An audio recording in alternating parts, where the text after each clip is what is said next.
ಎಲ್ರಿಗೂ ನಮಸ್ಕಾರ. ಪೊಲಿಟಿಕಲ್ ಮಸಾಲ ದೋಸೆ ಕಾರ್ಯಕ್ರಮಕ್ಕೆ ಸ್ವಾಗತ ಸುಸ್ವಾಗತ. ನಾನು ಕುರಿಬಾಂಡ್ ಸುನಿಲ್. ಎಸ್, ಇವತ್ತಿನ ವಿಚಾರ ಹೈಕಮಾಂಡ್ ಜೊತೆ ಚರ್ಚೆ. CWC ಏನು ಗೊತ್ತಾ, meeting. Mallikarjun Kharge, Sonia Gandhi, Rahul Gandhi. So DK ಸಾಹೇಬರು ಏನಾದರೂ ಮಾತಾಡ್ತಾರಾ? ಇನ್ನು CM ಸಿದ್ದರಾಮಯ್ಯ ಸಾಹೇಬರು MLAಗಳೊಂದಿಗೆ ಅವ್ರದ್ದು ಸಪ್ರೇಟ್ ಭೇಟಿಗಳು ನಡೀತಾ ಇದೆ. ಜಮೀರ್ ಅಹಮದ್ ಸರ್ ಜೊತೆ ಫುಲ್ ಡಿಸ್ಕಷನ್ ಸಿದ್ದರಾಮಯ್ಯ ಸಾಹೇಬರು. ಸೊ ಏನಾದರೂ ಸೀಟ್ ಬದಲಾವಣೆ ಏನಾದರೂ ಆಗುತ್ತಾ ಜನವರಿಗೆ? ಎಸ್, ಮೇ ಬಿ ಹೊಸ ವರ್ಷಕ್ಕೆ ಏನಾದರೂ DK ಶಿವಕುಮಾರ್ ಅವರು ಏನಾದರೂ CM ಸೀಟಲ್ಲಿ ಕುತ್ಕೊಳ್ತಾರಾ? ಕುರ್ಚಿ ಕಿತ್ಲಾಟಕ್ಕೆ ಕೊನೆ ಅಂತ 2026ಕ್ಕೆ ಅಂಥ ಎಲ್ಲ ಹೋಗುತ್ತೆ. ಎಸ್, ಮೇ ಬಿ ಇರ್ಬೋದು ಅನ್ಸುತ್ತೆ. ಅಂಥ ಆಗ್ಬೋದು, ಇಲ್ಲ ಅಂಥೇ ಆಗ್ಬೋದು, ಏನೇ ಬೇಕಾದರೂ ಆಗ್ಬೋದು. ಎಸ್, 1ನೇ ತಾರೀಕು ಜನವರಿ 2026 CM ಆಗ್ತಾರಾ DK ಶಿವಕುಮಾರ್? ಕಾದು ನೋಡಬೇಕು. ಯಾಕಂದರೆ ಮೀಟಿಂಗ್ ಹೈಕಮಾಂಡ್ ಎಲ್ಲ ಬಂದಿದ್ದಾರೆ. ಸೊ ಮಾತುಕತೆಗಳು ನಡೀತಾ ಇದೆಯಾ ಅನ್ನೋದು ವಿಚಾರ. ಎಸ್, ಕುತೂಹಲ, ವೇಟಿಂಗ್, ಸುಮಾರು ಜನ ವೇಟಿಂಗ್. BJPಯಲ್ಲಿ ಕಾಯ್ತಾ ಇದ್ದಾರೆ ಬದಲಾವಣೆ ಏನಾದರೂ ಆಗುತ್ತಾ ಅಂತ. ಕೆಳಗೆ ಬಿದ್ದರೆ ನಾವು ನುಗ್ಗಿಬಿಡೋಣ ಅಂತ BJP. ಸೊ ನೋಡ್ಬೇಕು ಏನಾಗುತ್ತೆ ಅಂದ್ಬಿಟ್ಟು. ಇನ್ನು ಸಿದ್ದರಾಮಯ್ಯ ಸಾಹೇಬ್ರ ಕೆಳಗೆ ಇಳಿದ್ರೆ shaking. Yes, Congress shaking chances ಇದೆ. ಎಸ್, ಇನ್ನು ವಿಚಾರಗಳು ಹೇಳ್ತೀನಿ. ಜಸ್ಟ್ DGP ಅಲೋಕ್ ಕುಮಾರ್ ಸಾಹೇಬರು ಹೇಳಿರೋಂಥ ಮಾತು, ಜೈಲುಗಳಲ್ಲಿ ಎಲ್ಲಿ ಕೈದಿಗಳು ಜಾಸ್ತಿ ಜಗಳಗಳಾಡ್ತಾರೋ, ಎಲ್ಲೆಲ್ಲಿ ಇರ್ತಾರೋ, ಸೊ ಅಂಥವ್ರನ್ನೆತ್ತಿ ಬೇರೆ ಜೈಲಿಗೆ ಶಿಫ್ಟ್ ಮಾಡ್ತಾರೆ. ತುಂಬ ಕಿರಿಕ್ ತೆಗೆಯೋರು, ಗಲಾಟೆಗಳು ಮಾಡೋರು ಅಂಥವ್ರಿಗೆ. ಇನ್ನು ಯಾರು ತುಂಬ ಸಹಾಯಕರು ಸಹಾಯಕನೇ ಇರೋದಿಲ್ಲ, ಒಳಗೆ ಹೋಗಿರ್ತಾರೋ ಅಂಥವ್ರಿಗೆ ಸಹಾಯ ಮಾಡಿ ಅವ್ರಿಗೆ ಏನು ಅನ್ನೋದನ್ನು, ಅದು ಏನು ಕಷ್ಟ ಇದೆಯೋ, ದುಡ್ಡಿನ ಕಷ್ಟ ಇದೆಯೋ, ಏನಕ್ಕೆ ಬಂದಿದ್ರು ಒಳಗೆ ಅದನ್ನು ತಿಳ್ಕೊಂಡು ಅವ್ರಿಗೂ ಕೂಡ ಹೊರ ಕಳಿಸೋ ಒಂದು ಪ್ರಯತ್ನ ನಾನು ಮಾಡ್ತಾ ಇದ್ದೀನಿ ಅಂಥೇಳಿ ಅಲೋಕ್ ಕುಮಾರ್ ಸಾಹೇಬರು ಹೇಳಿರೋಂಥದ್ದು. ಎಸ್, ಇನ್ನೂ ವಿಚಾರಗಳವೇ ಹೇಳ್ತೀನಿ. Just wait and watch.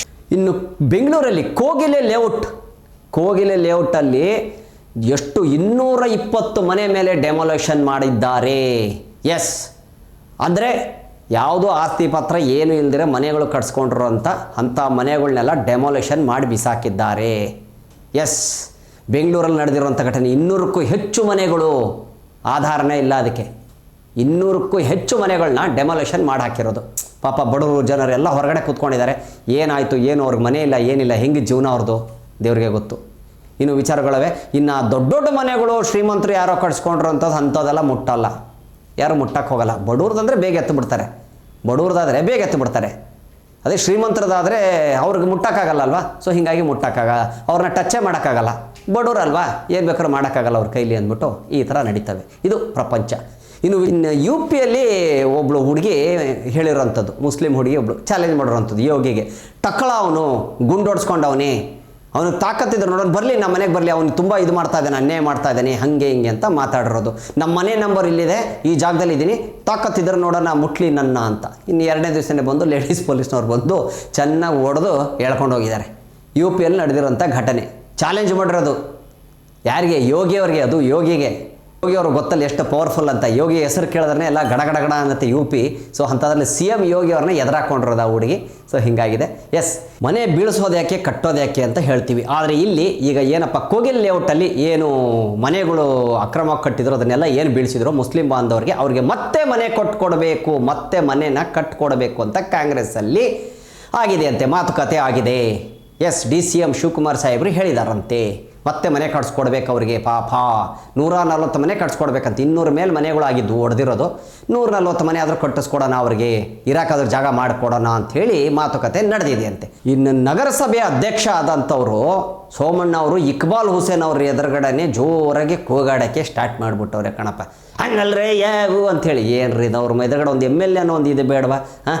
So ಎಲ್ಲ ಅಲ್ಲಿ ಮಾತುಕತೆಗಳು ನಡೀತಾ ಇದೆ, ಜನರು ರೊಚ್ಚಿಗೆ ಎದ್ದಿರೋಂಥದ್ದು. ಇನ್ನು ಅಧ್ಯಕ್ಷರು ಅವರು ಫುಲ್ಲು ರೊಚ್ಚಿಗೆ ಎದ್ದುಬಿಟ್ಟವ್ರೆ. ಏನು ನಡೀತೈತೆ ಅನ್ನೋ ಗೊತ್ತಾಗ್ತಲ್ಲ ಕಣಪ್ಪ. ಇನ್ನು ಸೀಬರ್ಡು ಲಾರಿಗೆ ಏನು ಆಕ್ಸಿಡೆಂಟ್ ಆಯಿತು, ಆ ಸೀಬರ್ಡಲ್ಲಿ ಆಯಿಲ್ಗಳು ಇತ್ತಂತೆ, ಪೇಂಟು ಆಯಿಲ್ಗಳು, ಟರ್ಪೆಂಟ್ರ್ ಆಯಿಲು ಇಂಥವಲ್ಲ, ಇವೆಲ್ಲ ತುಂಬ ಬೇಗ ಬೆಂಕಿ ಹತ್ಕೊಂಡ್ಬಿಡುತ್ತೆ. ನಿಮ್ಗೆ ಗೊತ್ತದು ಪೆಟ್ರೋಲ್ ಥರ ಲೆಕ್ಕ, ಪೇಂಟ್ ಗಿಂಟೆಲ್ಲ ಇದೆಯಲ್ಲ ತುಂಬ ಬೇಗ ಪಕ್ಕಂತ ಬೆಂಕಿ ಹತ್ಕೊಂಡ್ಬಿಡುತ್ತೆ. ಸೊ ಆ ಬಸ್ಸಲ್ಲಿ ಬಾಕ್ಸ್ಗಳಿತ್ತು ಅಂತ ಇನ್ನೊಬ್ಬರು ಅಲ್ಲಿ ಹೇಳಿರೋಂಥದ್ದು, ಅಲ್ಲಿ ನೋಡಿರೋಂಥವ್ರು ಒಬ್ರು ಹೇಳಿರೋಂಥದ್ದು. ಬಸ್ಗಳಲ್ಲಿ ಪೆಟ್ರೋಲ್ದು ಏನಿದೆಯೋ ಕೆಳಗಡೆ ಡಿಕ್ಕಿ ಒಳಗಡೆ ಕೆಳಗಡೆ ಏನು ಇಡ್ತಾರೋ ಲಗೇಜ್ಗಳು, ಆ ಜಾಗದಲ್ಲಿ ಪೇಂಟಿಂಗ್ ಎಲ್ಲ ಇತ್ತು. ಈ RTO ಅಧಿಕಾರಿಗಳೆಲ್ಲ ದುಡ್ಡುಗಳು ತೊಗೊಂಡು ಆ ಬ್ರೇಕ್ ಲಿಮಿಟು ಅದು ಇದು ಏನೂ ಇಲ್ಲ, ಇಲ್ಲಿ ಸ್ಪೀಡ್ ಲಿಮಿಟ್ ಎಷ್ಟಿರಬೇಕು ಏನಂತ ಎತ್ತೋ ಇಲ್ಲ, ಒಟ್ಟು ಲಂಚ ತೊಗೊಂಡು ಒಟ್ಟು ಬಿಟ್ಟು ಬಿಡ್ತಾರೆ. ಈಗ ಒಂದೇ ಒಂದು ಫ್ಲೈಟ್ ಕ್ರ್ಯಾಶ್ ಆಯಿತು ಅಂದರೆ ಎಲ್ಲ ಫ್ಲೈಟ್ಗಳನ್ನ ಅವತ್ತಿನ ದಿವಸ ರದ್ದು ಮಾಡಿಬಿಡ್ತಾರೆ, ಹಾರಕ್ಕೆ ಬಿಡೋದಿಲ್ಲ. ಇಲ್ಲಿ ಗುಜರಾತಲ್ಲಿ ಆಗಿತ್ತಲ್ಲ, ಆ ಟೈಮಲ್ಲಿ ರದ್ದು ಮಾಡಿಬಿಟ್ಟಿದ್ರು. ಸೊ ಹೀಗೆ ಈ ಥರದ್ದು ಏನೂ ಮಾಡೋದಿಲ್ಲ RTO ಅಧಿಕಾರಿಗಳು.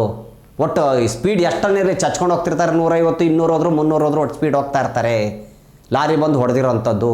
ಎಷ್ಟು ಜನ ದುರ್ಮರಣ ಗುರು, ಎಷ್ಟು ಜನ ಸಾಯ್ತಾ ಇದ್ದಾರೆ ಬಸ್ಸಲ್ಲಿ ಸಾಯೋದು ಕೇಳೇ ಇಲ್ಲ ನಾವು ಇನ್ನೋರ್ಗು. ನನ್ನ ಪ್ರಕಾರ ಬಸ್ಸಲ್ಲಿ ಆಕ್ಸಿಡೆಂಟ್ ಆಗುತ್ತೆ, ಯಾರಿಗೂ ಕೈ ಹೊತ್ತು ಇಲ್ಲ, ಮುಂದೆ ಡ್ರೈವರ್ ಸತ್ತ, ಈ ಥರ ಏನೋ ಆಗ್ತಾಯಿತ್ತು. ಬಸ್ಸೇ ಬೆಂಕಿ ಹತ್ಕೊಳ್ಳುತ್ತೆ ಅಂದರೆ ಏನು ನಡೀತಾ ಇದೆ? ಇದಕ್ಕೆಲ್ಲ ಪರ್ಮಿಷನ್ ಕೊಡೋರು ಯಾರು? ಈಗ ಟ್ರಾನ್ಸ್ಪೋರ್ಟ್ ಅಂತಿರುತ್ತೆ, ಲಗೇಜ್ಗಳು ಹೋಗೋವಂಥದ್ದು ಏನೀಗ ಲಾರಿಗಳಲ್ಲಿ ಪೇಂಟಿಂಗ್ ಟರ್ಪೆಂಟ್ರ್ ಆಯಿಲೋ ಏನೋ ತೊಗೊಳೋಂಥದ್ದು ಲಾರಿಗಳು ಅಂತ ಕೆಲಸ. ಬಸ್ಸುಗಳಲ್ಲಿ ಈ ಥರದ ಸಾಗಾಣಿಕೆಗಳು ಯಾಕೆ ಮಾಡ್ತಾರೆ? ಮೊನ್ನೆ ಒಂದು ಮೊಬೈಲ್ ಹೈದರಾಬಾದಿಂದ ಬರ್ತಾ ಇದ್ದಿದ್ದು, ಅದರಲ್ಲಿ ಮೊಬೈಲ್ಗಳು ತೊಗೊಂಡು ಬರ್ತಾಯಿದ್ರು, 250 ಮೊಬೈಲ್ಗಳಿತ್ತು, ಬ್ಲಾಸ್ಟ್ ಆಗಿ ಬೆಂಕಿ ಹತ್ತು. ಇದು ಕೂಡ ಅದೇ ಕೇಸು, ಮೊಬೈಲ್ಗಳಿತ್ತು ಅದರೊಳಗಡೆ. ಸೊ ಹೀಗಾಗಿ ಬ್ಲಾಸ್ಟ್ ಆಗಿರೋಂಥದ್ದು ಒಪ್ಕೊಳ್ತೀನಿ, ಮೊಬೈಲ್ ಓಕೆ ತೊಂದರೆ ಇಲ್ಲ. ಬಟ್ ಆದರೂ 250 ಮೊಬೈಲ್ಗಳು ಹೊಸದು ಕಂಪನಿಯಿಂದ ತೊಗೊಂಡು ಕೆಳಗಡೆ ಇಟ್ಟಿದ್ದಂಥದ್ದು, ಅದಕ್ಕೆ ಬೇಗ ಬೆಂಕಿ ಹತ್ತಿ ಬ್ಲಾಸ್ಟ್ ಆಗಿರೋಂಥದ್ದು. ಬ್ಯಾಟ್ರಿಗಳು ಇರ್ತಾವೆ ಅದರಲ್ಲಿ. ಈ ಥರ ಆಗಿದೆ ಆದಮೇಲೆ ಎಚ್ಚರಿಸ್ಕೊಳ್ಬೇಕಲ್ವಾ? RTO ಅವರೆಲ್ಲ ಎಚ್ಚರಿಸ್ಕೋಬೇಕು. ಯಾರು ಎಚ್ಚರಿಸ್ಕೊಳ್ಳಲಿಲ್ಲ, ಇಲ್ಲಿ ಕೇಳೋರಿಲ್ಲ, ಅಧಿಕಾರಿಗಳು ಕೇಳೋರಿಲ್ಲ. ಇದಕ್ಕೆ ಯಾವ ಪಕ್ಷಗಳು ಯಾರೂ ಮುಂದೆ ಬರೋದಿಲ್ಲ. ಇವಾಗ ಜನ ಸತ್ರು ಅವ್ರ ಜನ ಅಲ್ವಲ್ಲ, ಹೀಗೆ ಈ ಥರ ಇದೆ ವಿಚಾರ. ಎಸ್, ಇನ್ನು ವಿಚಾರಗಳು ಹೇಳ್ತೀನಿ. ಏನು ಅರಮನೆ ಎದುರುಗಡೆ ಬ್ಲಾಸ್ಟ್ ಆಯಿತು, ಅಲ್ಯೂಮಿನಿಯಂ ಬ್ಲಾಸ್ಟ್ ಆಯಿತು. ಈ ಅಲ್ಯೂಮಿನಿಯಂ ಅಂತ ಏನಂತಾರೆ ಗ್ಯಾಸ್, ಅದು ಬ್ಲಾಸ್ಟ್ ಆಯ್ತಲ್ಲ, ಅದು ಬಂದು ಅವರು ಉತ್ತರ ಪ್ರದೇಶದವರು ಅವನ ಜೊತೆ ಇದ್ದವರು ರೂಮ್ ಮಾಡ್ಕೊಂಡಿದ್ರು ಮೈಸೂರು. ಸೊ ಅವ್ರನ್ನ ಪೊಲೀಸರು ವಶಕ್ಕೆ ಪಡೆದಿದ್ದಾರೆ. ಫೋಟೋ ಎಲ್ಲ ತೆಗೆಸ್ಕೊಂಡಿದ್ದ ಸಲೀಂ ಅಂತ ಹೇಳಿ, ಅವನು ಉತ್ತರ ಪ್ರದೇಶದವನು. ಇಲ್ಲಿ ಯಾಕೆ ಬಂದಿದ್ರು ಬೆಲೂನ್ ಮಾರಕ್ಕೆ? ಇದೊಂದು ಅನುಮಾನ ಮೂಡ್ತಾ ಇದೆ. ಇನ್ನು 3 ಜನ ಹೆಣ್ಮಕ್ಳಿಗೆ, ಮೈಸೂರು ಹೆಣ್ಮಕ್ಳಿಗೆ ಸ್ವಲ್ಪ ಗಾಯಗಳಾಗಿದೆ. ಸೊ ಅವರು ಆಸ್ಪತ್ರೆಯಲ್ಲಿ ದಾಖಲಾಗಿದ್ದಾರೆ. ಈ ಬೆಲೂನ್ ಮಾರಕ್ಕೆ ಉತ್ತರ ಪ್ರದೇಶದಿಂದ ಇಲ್ಲಿಗೆ ಯಾಕೆ ಬಂದ ಅನ್ನೋ ಒಂದು ಅನುಮಾನ. ಅದು ಅರಮನೆ ಎದುರುಗಡೆ. ಇವ್ರಿಗೆ ಪರ್ಮಿಷನ್ ಕೊಟ್ಟವ್ರು ಯಾರು? ಪರ್ಮಿಷನ್ ಯಾರು ಕೊಟ್ಟರು? ರೂಮ್ಗೆಲ್ಲ ಕೊಟ್ಟಿದ್ದಾರೆ ಇವರಿಗೆ ಇರೋಕ್ಕೆ. ಕರೆಕ್ಟ್, ಬೆಲೂನ್ ಮಾರೋರು ಜೀವನಕ್ಕೆ ಬಂದಿದ್ರಾ? ಇಲ್ಲೇನಾದ್ರೂ ಹಬ್ಬ ನಡೀತಾ ಇದ್ದಂತ ಅವ್ರಿಗೆ ಗೊತ್ತಿದೆಯಾ? ಮೈಸೂರಿಗೂ UPಗೂ ಏನು ಕನೆಕ್ಷನ್ ಇದೆ? ಇಲ್ಲಿಗೆ ಯಾಕೆ ಬಂದರು ಅವರು? ಎಸ್, ಇನ್ನು ವಿಚಾರಗಳವೆ. ಹೆಜಮಾಡಿ ಗರ್ಭಗುಡಿ ದೇವಸ್ಥಾನದಲ್ಲೇ 3 ಜನ ಹೆಣ್ಮಕ್ಳು ಕಳ್ಳರು. 2 ಹೆಣ್ಮಕ್ಳು, 1 ಹುಡುಗಿ, 3 ಜನ ಸೇರಿ ಚೈನ್ಗಳು ಕಳ್ತನ ಮಾಡ್ತಾಯಿದ್ರು. ಸೊ ಅವರು ತಗಲಾಕೊಂಡಿದ್ದಾರೆ. CC ಕ್ಯಾಮ್ರಾದಲ್ಲಿ ಎಲ್ಲ ಫೂಟೇಜ್ಗಳನ್ನ ತೆಗೆಸಿ ತನಿಖೆ ಮಾಡಿ ಪೊಲೀಸ್ನವ್ರನ್ನ ಹಿಡಿದಾಕಿದ್ದಾರೆ. ದೇವಸ್ಥಾನಗಳಲ್ಲಿ ಕಳ್ತನ ಮಾಡ್ತಾ ಇದ್ದವ್ರನ್ನ ಹಿಡಿದಾಕಿದ್ದಾರೆ. ಎಸ್, ಇವತ್ತಿನ ವಿಚಾರ ಇಷ್ಟ ಆಗಿತ್ತು. ಸುದ್ದಿಗಳಿಗೇನು ಕಡಿಮೆ, ಕರ್ನಾಟಕದಲ್ಲಿ ಸಿಗ್ತಾನೆ ಇರ್ತೇವೆ ಸುದ್ದಿಗಳು. ಮತ್ತೆ ಹೊಸ ಸುದ್ದಿಗಳು ತೊಗೊಂಡು ನಾಳೆ ಬರ್ತೀನಿ. ಇವತ್ತು ಯಾರ್ಯಾರು ಪೊಲಿಟಿಕಲ್ ಮಸಾಲ ದೋಸೆ ನೋಡಿದ್ರೆ ಎಲ್ಲ ಅನ್ನೋದಾದ್ರಿಗೂ ಧನ್ಯವಾದಗಳು.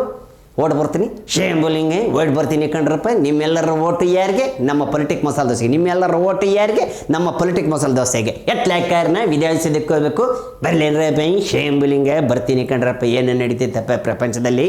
ಶೇಂಬುಲಿಂಗೆ.